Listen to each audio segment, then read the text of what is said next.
નમસ્કાર ખેડૂત મિત્રો, આજે તારીખ 25 એપ્રિલ 2025 ને આજની સવારની હવામાન અપડેટની અંદર માહિતી મેળવીએ તો 24 થી 30 એપ્રિલ દરમિયાન હીટવેવનો ભયંકર રાઉન્ડ જોવા મળશે.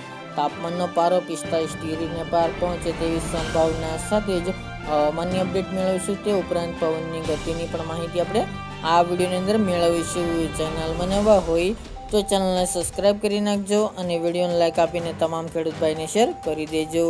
તો ખાસ કરીને મિત્રો, આજે 25 થી 30 એપ્રિલ સુધી ખાસ કરીને આજે ને આવતીકાલે મિત્રો તાપમાન 42-43 પ્લસ નોંધાઈ શકે છે, જ્યારે આગામી 26 થી લઈને 30 તારીખ સુધી તાપમાનની રેન્જ 43 થી લઈને 45 ડિગ્રી પહોંચે તેવી સંભાવના રહેલી છે. આ સાથે જ મિત્રો, આ વરસાદ દરમિયાન કચ્છ અને પશ્ચિમ સૌરાષ્ટ્રના જામનગર, દ્વારકા, મોરબી જેવા ભાગોની અંદર મેઘરવું એટલે કે ધુમ્મસભર્યું વાતાવરણ અને ઝાકળ વરસાદ પણ જોવા મળી શકે છે.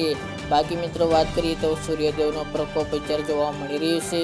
આવતા અઠવાડિયા દરમિયાન પણ ગરમીમાંથી રાહત મળે તેવી સંભાવના જણાતી નથી. કેટલીક જગ્યાએ હીટવેવનો માહોલ પણ સર્જાઈ શકે છે. કોઈક સેન્ટરની અંદર તાપમાન 45 ડિગ્રીને પણ પાર પહોંચે તેવી સંભાવના હાલની અપડેટ મુજબ જોવા મળી રહી છે.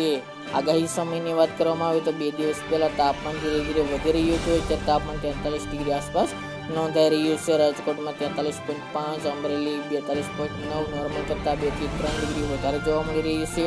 ડીસામાં 42.8, અમદાવાદ 42.7, ભુજ 43.3 તેમજ ગાંધીનગરમાં 42.8 અને સુરેન્દ્રનગરમાં 43.7 ડિગ્રી નોંધાયું હતું તાપમાન. જ્યારે મિત્રો, આજથી લઈને 30 એપ્રિલ સુધીની વાત કરવામાં આવે તો પવનો મુખ્યત્વે પશ્ચિમ દિશાના જોવા મળશે. પવનની ઝડપ સામાન્ય 10 થી લઈને 15 કિલોમીટરની પ્રતિ કલાકની જોવા મળી શકે છે. એમ જ ઝટકાના પવન 20 થી લઈને 35 કિલોમીટરની ઝડપે કચ્છ, ઉત્તર અને સૌરાષ્ટ્રની અંદર ફૂંકાઈ શકે છે. વહેલી સવારે મિત્રો ભેજની પરિસ્થિતિ હોવાને કારણે 26 થી લઈને 30 એપ્રિલ દરમિયાન કચ્છ અને પશ્ચિમ સૌરાષ્ટ્રના જે જિલ્લા જણાવ્યા તેમાં ભેજનું પ્રમાણ હોવાને કારણે વહેલી સવારે ધુમ્મસભર્યું વાતાવરણ, મેઘરવું એટલે કે ઝાકળ વરસાદની પણ સંભાવના રહેલી છે. હવામાનની વાત કરીએ તો મોટાભાગના 20 દિવસો દરમિયાન આકાશ એકદમ સ્વચ્છ જોવા મળશે.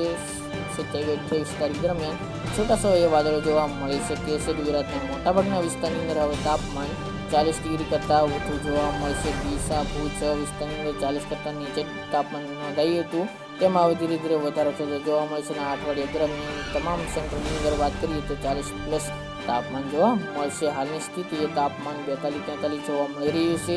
આગામી 26 થી 30 એપ્રિલમાં સૌરાષ્ટ્ર, કચ્છ અને ગુજરાતના કેટલાક વિસ્તારની અંદર હીટવેવ જેવી પરિસ્થિતિ પણ સર્જાઈ શકે છે. મહત્તમ તાપમાનની રેન્જ 43 થી લઈને 35 ડિગ્રી વચ્ચે જોવા મળે તેવું અનુમાન દેખાઈ રહ્યું છે. આમાં કોઈ પણ ફેરફાર હશે તો અપડેટ આપતા રહીશું. આ હતી મિત્રો આજની વહેલી સવારની અપડેટ.